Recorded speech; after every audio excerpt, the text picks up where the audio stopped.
श्री सच्चिदानंद सद्गुरु साईनाथ महाराज की जय। साईनी લીલા સાંભળવાનો આનંદ અનેરો હોય છે। આજે આપણે ફરીથી એકવાર સાંઈ બાબાની જે વાતો છે એ અહીંયા સાંભળવા ભેગા થયા છીએ। બાબાની વાતો, બાબાની લીલાઓ અનંત છે,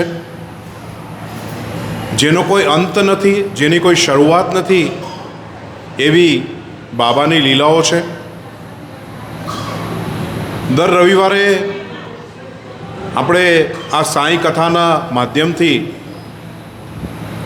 સાંઈની વાતો સાંભળતા હોઈએ છીએ અને આજે ફરીથી એકવાર આપણે ભેગા થયા છીએ। ગુરુ પૂર્ણિમા 2 દિવસ રહીને છે, લગભગ ગુરુવારે છે, 3 દિવસ રહીને છે અને બહુ મોટો દિવસ આવી રહ્યો છે।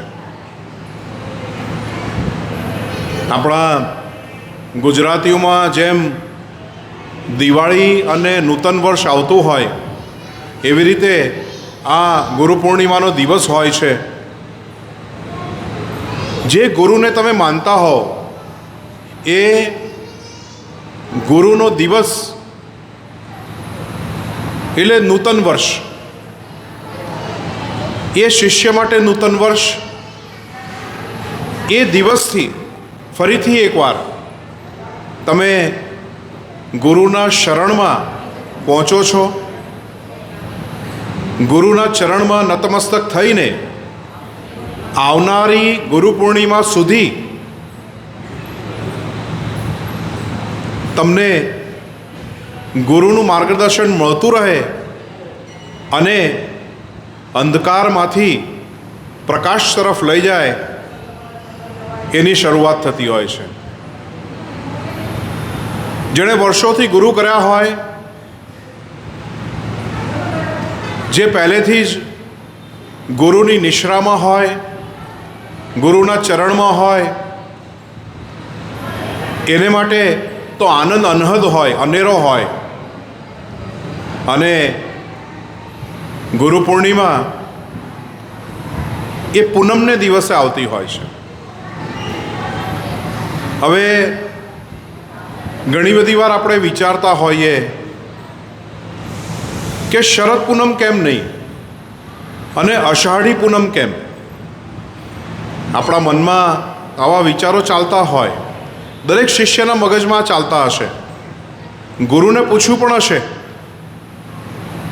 ગુરુદેવે જવાબ પણ આપ્યો હશે। પણ હું એવું માનું છું, અષાઢ એટલે વરસાદની મોસમ, વર્ષારાણી ચારે કોરથી આપણને ભીંજવી રહી હોય છે અને એવી વખતે અષાઢી પૂનમના દિવસે જે પૂનમનો ચંદ્રમા છે એના દર્શન કરવા માટે આપણે મનમાં શ્રદ્ધા અને સબૂરી બંને રાખવી પડે છે। We have to wait for darshan of that moon, that full moon. અને જ્યારે પૂર્ણ ચંદ્રના દર્શન થતા હોય છે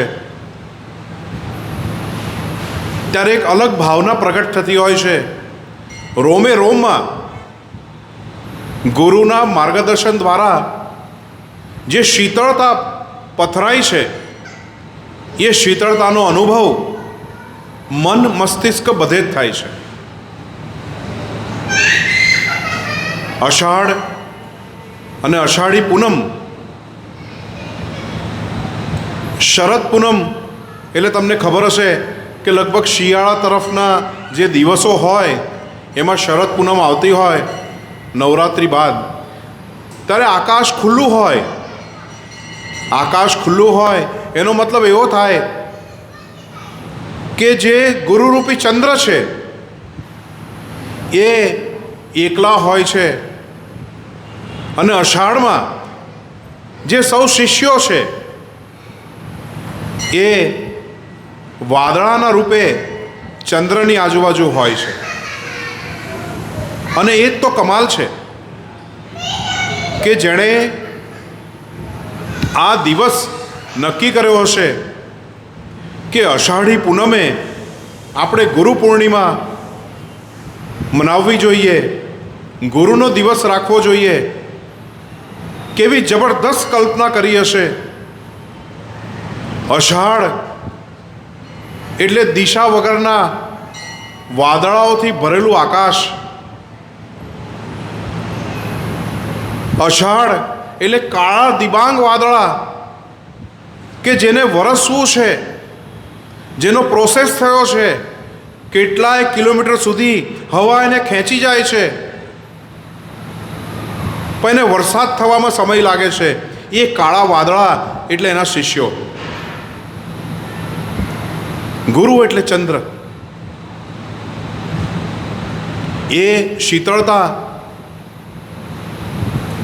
અષાઢના આ મહિનામાં સૌને મળતી હોય છે. અને ગુરુ તો એવા જ હોય ને. ગુરુ શિષ્યથી ઘેરાયેલા હોય, ચારે તરફથી શિષ્ય હોય, અને શિષ્ય આવા જ હોય કે કોઈકમાં ભરપૂર પાણી ભર્યું છે, કોઈક ખાલી છે, કોઈક ફક્ત હવામાં ઓગળી જવા માટે વાદળા બન્યા છે. એવા શિષ્યો હોય. તો અષાઢી ગુરુ પૂર્ણિમા એ બહુ વિચારીને થઈ છે. આને માટે એક કથા બહુ જાણીતી છે. એ કથા હું તમને કહું છું. આપણે ઘણીવાર સાંભળ્યું છે આદિયોગી માટેનું, કે સૌ પ્રથમ એક યોગી થયા, ત્યારબાદ સમસ્ત સંસારમાં બાકીના યોગી થયા. હવે આ જે આદિયોગી છે એને કોણે જોયા, ક્યારે જોયા, કઈ જગ્યા પર જોયા, એ કેવા હતા, વગેરે વગેરે. અત્યારે દક્ષિણાયનનો સમય ચાલી રહ્યો છે. જેમ ઉત્તરાયણ હોય એવી રીતે દક્ષિણાયન હોય. દક્ષિણાયનનો સમય ચાલી રહ્યો છે અને 4 મહિના પૂર્ણતઃ વરસાદ એનું નૃત્ય કરશે અને એનો આપણે અનુભવ કરીશું. આથી લગભગ 15,000 થી 17,000 વર્ષ પહેલાં એક આદિયોગી ને હિમાલયમાં જોવામાં આવ્યા. એ ક્યાંથી આવ્યા, કોણે એમને અવતાર આપ્યો, એમને કોણે પ્રગટ કર્યા, એ વિશેની કોઈ માહિતી ન હતી. એટલે એવું કહેવાય કે એ આદિયોગી હતા, એ પહેલાં યોગી હતા. એમના મુખ પર અદ્ભુત તેજ હતું, મૌન હતા, સ્થિર હતા, એટલા બધા આનંદમાં હતા જે યોગીની પરમાનંદની એક સ્ટેજ કહેવાય.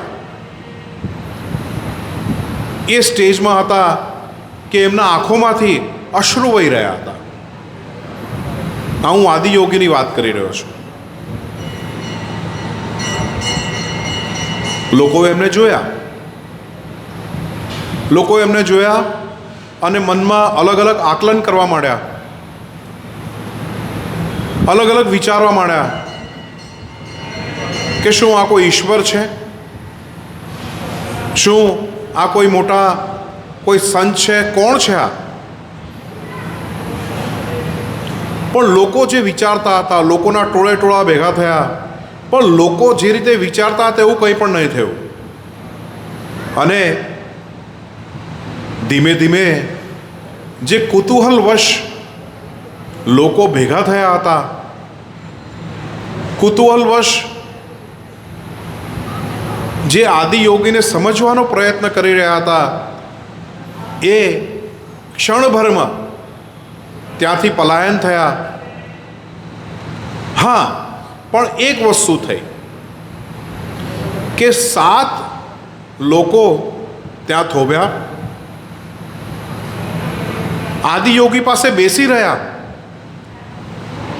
એમને નિહાળતા રહ્યા, એમને જોતા રહ્યા. પછી આદિયોગીએ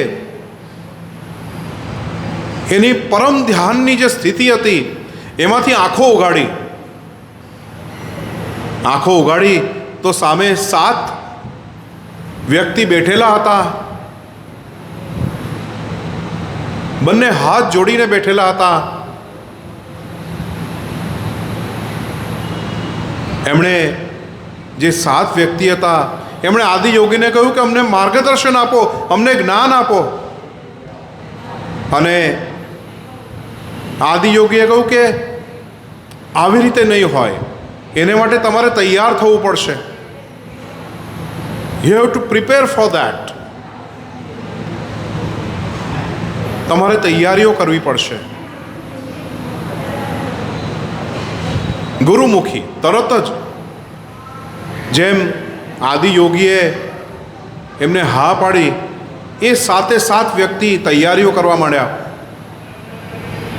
તૈયારી કરતાં કરતાં 84 વર્ષ નીકળી ગયા. 84 years has been passed. 84 વર્ષ નીકળ્યા છતાં જે પેલા 7 વ્યક્તિઓ હતા એમને અણસાર પણ નહીં આવ્યો કે 7 વર્ષ નીકળી ગયા છે. એ લોકો તો તૈયારીમાં જ લાગેલા રહ્યા. પછી જ્યારે અષાઢની પૂર્ણિમા આવી તે દિવસે એ 7 વ્યક્તિઓને આદિયોગીએ જાગૃત કર્યા અને એમના ગુરુ બનવા માટેનો સંકલ્પ લીધો. અને તે દિવસથી સંસારની સર્વપ્રથમ ગુરુ પૂર્ણિમા નક્કી થઈ. એ પણ આદિયોગીનું પ્લાનિંગ હતું. અને એ જે 7 જણ હતા એ કોણ હતા? તમને પણ સવાલ થતો હશે કે એ 7 જણ કોણ હશે? તો એ 7 જણ ઋષિઓ હતા. જે ઋષિઓને આપણે ઓળખીએ છીએ એ 7 ઋષિઓ હતા. જ્યારે આદિયોગીને એમણે ગુરુ બનાવ્યા અને ગુરુ તરીકે આદિયોગીએ જ્યારે 7ને જ્ઞાન આપ્યું, પછી એ 7ને અલગ અલગ દિશામાં પ્રયાણ કરવાનું કહ્યું. હિમાલયથી 7 દિશામાં જવાનું કીધું. અને જે બધા આદિયોગીના શિષ્યો એવા ઋષિ બધી દિશામાં જવા માંડ્યા. અને ગુરુ પૂર્ણિમાની શરૂઆત થઈ. હવે સાંઈ બાબાની પહેલી ગુરુ પૂર્ણિમા ક્યારે ઉજવાઈ? ક્યારે ખ્યાલ આવ્યો? કોણે ઉજવી? શું સાંઈ બાબાએ હુકમ કર્યો કે તમે ગુરુ પૂર્ણિમા ઉજવો? કે પછી એમના ભક્તોને સ્ફૂર્ણા થઈ?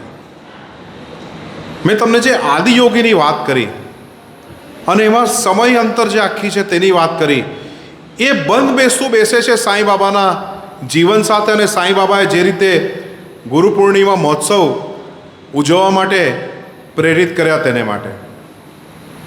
એવું કહેવાય છે કે વર્ષ 1838ના સમયથી લઈને બાબા પ્રગટ થયા.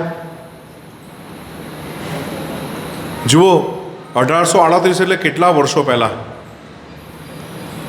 ત્યારબાદ બાબાએ અસંખ્ય લીલાઓ કરી. અસંખ્ય શિષ્ય બન્યા, આગળ વધ્યા અને વર્ષ 1909માં પહેલી ગુરુ પૂર્ણિમા ઉજવાઈ. કેટલા વર્ષો બાદ ઉજવાઈ? આપ ગણતરી કરશો તો લગભગ 60-70 વર્ષ પછી પ્રથમ ગુરુ પૂર્ણિમા ઉજવાઈ. આ સાયન્સ છે ને, આપણે કહીએ છીએ ને યોગીરાજ પરબ્રહ્મ, આ તો યાદી યોગી છે. એમણે તૈયાર કર્યા કે ખરેખર ભક્તો રેડી છે કે નહીં. આજકાલ તો ગલીએ ગલીએ શિષ્ય પોતાના ગુરુ બનાવતા હોય છે. દર 4 રસ્તે એવા વ્યક્તિઓ મળતા હોય જે કહેતા હોય કે અમારા ગુરુ છે. પણ ખરેખર ગુરુ એમને શિષ્ય બનાવે તો જન્મ સફળ થયો કહેવાય, સાર્થક થયો કહેવાય.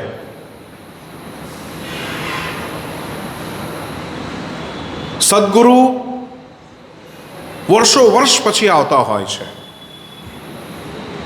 સદગુરુ કઈ દર 50 વર્ષે જન્મ નથી લેતા કે દર 5 વર્ષે જન્મ નથી લેતા. એનો યોગ આવતો હોય છે. સાંઈ બાબા એ સદગુરુ છે અને યુગે આવ્યા છે. યુગો યુગોની પ્રતીક્ષા બાદ સાક્ષાત યોગીરાજ પરબ્રહ્મ જેણે જન્મ લીધો.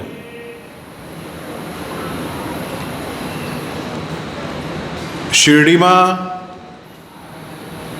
ગુરુ પૂર્ણિમાનું સેલિબ્રેશન કરવા માટે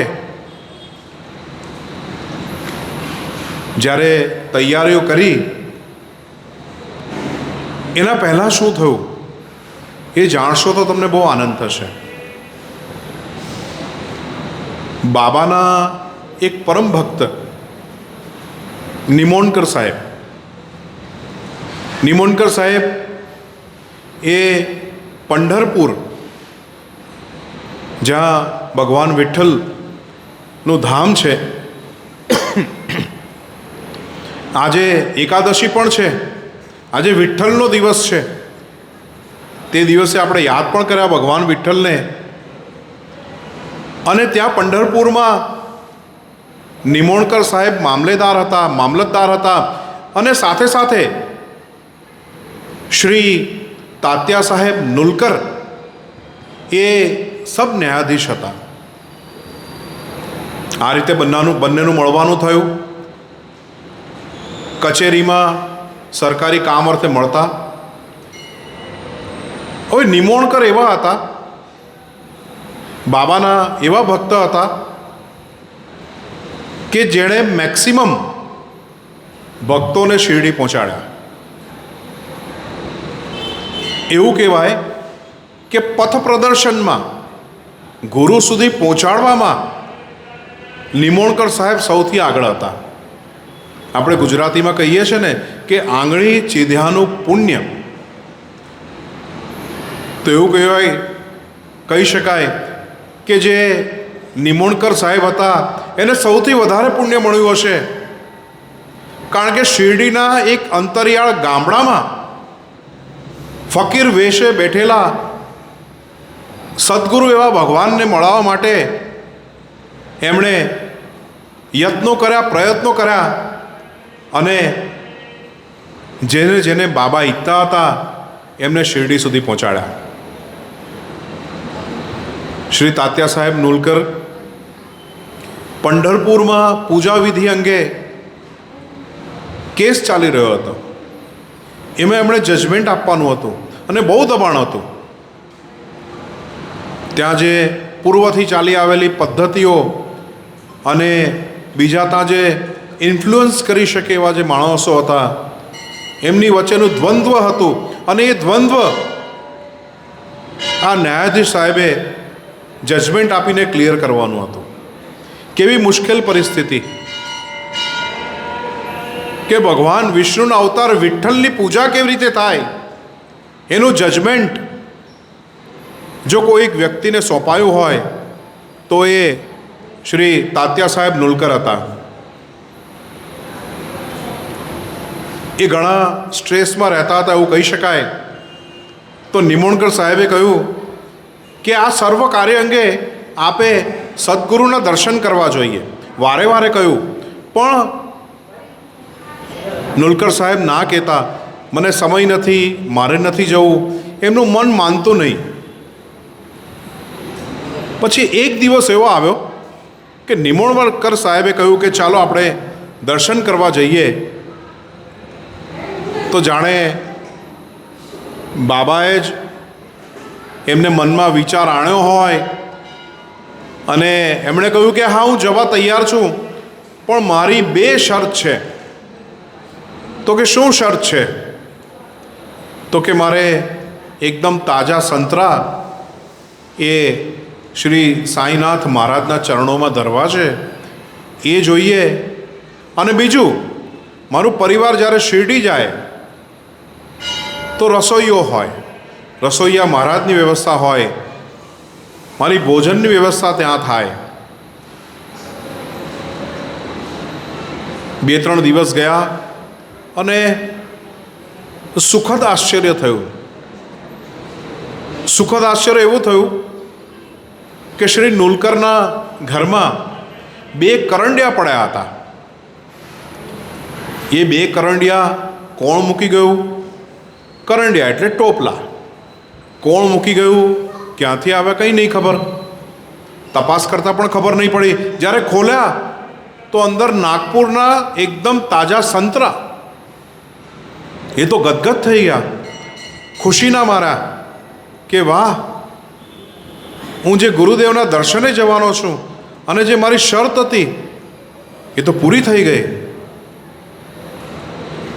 યોગાનુયોગ એવા જ સમયે નિમોણકર સાહેબ જ્યારે પોતાની ઓફિસમાં બેઠા હતા ત્યારે કોઈ એક વ્યક્તિ કામ માંગવા માટે આવ્યો કે મારે કામની જરૂર છે, શું આપ અપાવી શકો? અને હલો, નિમોણકર સાહેબે પૂછ્યું કે આપ શું કામ કરવા માંગો છો? તો એણે કહ્યું કે હું રસોઈયો છું, મારે રસોઈયા તરીકે નોકરીની જરૂરિયાત છે. અને નિમોણકર સાહેબ તો ખુરશીમાંથી ઉછળી પડ્યા કે વાહ, જે શરત નુલકર સાહેબે રાખી હતી એ જ શરત પૂરી થવાની. એ તો સીધા એનો હાથ પકડીને નુલકર સાહેબની ઓફિસમાં લઈ ગયા અને કહ્યું કે જુઓ સાહેબ, તમારી જે શરત હતી એ પ્રમાણે હું માણસ લઈને આવ્યો. આ રસોઈઓ હવે તમારી જોડે રહેશે, શિરડીમાં પણ આવશે અને તમારા પરિવારને સ્વાદિષ્ટ ભોજન બનાવીને જમાડશે. કેમ, તમારી શરત પૂરી થઈ ને? એક તો નુલકર સાહેબ હસતા હસતા કે એક નહીં, મારી તો 2 શરત પૂરી થઈ ગઈ. કારણ કે જે સંતરા આવ્યા હતા એ નિમોણકર સાહેબને ખબર નહીં હતી કે બંને શરત મારા ગુરુદેવે પૂરી કરી છે. તરત જ એમણે સરકારમાં રજા મૂકી અને સીધા ઉપડ્યા શિરડી. શિરડી ગયા. બાબા દ્વારકા માઈમાં બેઠા હતા. કેટલું સુંદર દ્રશ્ય દેખાતું હતું. સાક્ષાત આ બ્રહ્માંડનો નાયક રાજાધિરાજ ફકીરના મેલા કપડાં પહેરીને, ફાટેલા કપડાં પહેરીને દ્વારકા માઈના એક ખૂણામાં લાકડાની રેલિંગને ટેકો દઈને બેઠો હતો અને ત્યાં આવનાર અસંખ્ય માણસો જોડે વાતો કરી રહ્યો હતો. કેવી અજાયબી! ઈશ્વર સાક્ષાત બેસીને પોતાના ભક્તોના દુઃખ સાંભળી રહ્યા હતા, દુઃખ દૂર કરી રહ્યા હતા, એમને સાંત્વના આપી રહ્યા હતા, એમના પાપ દૂર કરી રહ્યા હતા, એમના જે ખરાબ કર્મો છે એ કાપી રહ્યા હતા. કેવી અદ્ભુત લીલા! નુલકર સાહેબ એમના 2 દીકરા સાથે ગયા હતા, વામન અને વિશ્વનાથ. ત્રણેય જણ બાબાની નજીક પહોંચ્યા. તે વખતે બાબા ધૂણીની સામે બેઠા હતા અને બધાને મુઠ્ઠી મુઠ્ઠી ભરીને ભસ્મ આપતા હતા. કેટલા ભાગ્યશાળી એ ભક્તો હશે જેને સ્વયં ભગવાને પોતાના હાથે ભસ્મ આપી, દિવ્ય ભસ્મ, દિવ્ય ઉદી. જેવા નુલકર સાહેબ ત્યાં પહોંચ્યા કે બાબાએ ભસ્મવાળો હાથ નુલકર સાહેબના માથા પર મૂકી દીધો અને અચાનક જ નુલકર સાહેબને એવું લાગ્યું ચક્કર આવી ગયા. આવે જ ને, જ્યારે પરમેશ્વર સ્વયં, સચ્ચિદાનંદ સ્વયં તમારા માથા પર હાથ મૂકી દે તો શું તમે હોશમાં રહી શકો? નહીં રહી શકો. તમે દુનિયા ભૂલી જાઓ. એના દર્શન માત્રથી, એક સેકન્ડના કે સેકન્ડના 10મા ભાગના દર્શનથી જો તમે તમારું ચેતન ખોઈ બેસતા હો, તમારું હોશ ખોઈ બેસતા હો, તો આ ભગવાને તો એમના માથા પર હાથ મૂકી દીધો. ચક્કર ખાઈને પડવાના હતા અને બાબાએ એમને સંભાળી લીધા. જુઓ બાબાની લીલા. હાથ પણ મૂક્યો, એમને બાવડાથી ઝાલીને પકડીને બેસાડ્યા. હા હા હા, કેવી અદ્ભુત ઘટના. બાબાને પગે લાગવાની પ્રક્રિયા પૂરી થઈ. નુલકર સાહેબના બંને દીકરા પગે લાગ્યા. બધું થયું. વારંવાર નુલકર સાહેબ જ્યારે પણ રજા મળતી તો સીધા દ્વારિકા માઈ પહોંચી જતા અને બાબાને નિહાળતા રહેતા અને જોતા રહેતા. એવામાં ગુરુ પૂર્ણિમાનો દિવસ આવ્યો. 3 દિવસ પહેલાંની વાત. એમને થયું કે આ તો મારા ગુરુ છે, સદગુરુ છે, તો શા માટે મારે ગુરુ પૂર્ણિમા નહીં ઉજવવી જોઈએ? અને નુલકર સાહેબ તો ક્વોલિફાઈડ હતા, ક્વોલિફાઈડ એઝ અ ડિવોટી. બાબા એમને સ્વીકૃત કરેલા, બાબા એમના માથા પર હાથ મૂકેલો. એટલે ગુરુ પૂર્ણિમાનો દિવસ આવ્યો ત્યારે બાબાને કહ્યું કે મહારાજ, તમારું પૂજન કરવું છે. હવે સામાન્ય રીતે સાંઈ બાબા આવું બધું કર્મકાંડ, હવન, યજ્ઞ એ બધું કરવા નહીં દેતા, કારણ કે બહુ ક્રાંતિકારી હતા ને, પ્રોગ્રેસિવ હતા. હવે આવો સવાલ નોર્મલી પૂછવાનું કોઈ હિંમત પણ નહીં કરતું, પણ એમણે તો પૂછી કાઢ્યું. એવું જ હોય ને, કારણ કે શિષ્ય એ પોતાના ગુરુને પોતાના બાપ તરીકે જોતો હોય, પોતાના સર્વે સર્વા તરીકે જોતો હોય. એટલે એમણે તો પૂછી કાઢ્યું અને બાબાએ હસતા હસતા હા પાડી. કહેવાય ને કે જ્યારે શિષ્ય ઉચ્ચ કોટીનો હોય તો ગુરુ પણ એના શરણમાં આવી જાય, ગુરુ પણ એનો થઈ જાય, બેઉ એકમેકના થઈ જાય. આ તો એવી પરિસ્થિતિ થઈ. અને બાબાના પૂજનની તૈયારી થઈ, બાબાનું પૂજન ગોઠવાયું. અને તેવી વખતે જે શ્રી નુલકર સાહેબના બંને દીકરાઓ હતા, વામન અને વિશુ, વિશ્વનાથને વિશુ કહેતા, એમણે આરતી તૈયાર રાખી હતી. એમને મોઢે હતી આરતી. જો ભગતના દીકરા પણ કેવા, એકદમ આધ્યાત્મિક પ્રવૃત્તિના, ધાર્મિક પ્રવૃત્તિના. અને એમણે ત્યાં બાબાની પૂજા કરવાનું શરૂ કર્યું. બાબાને આરતી ઉતારી.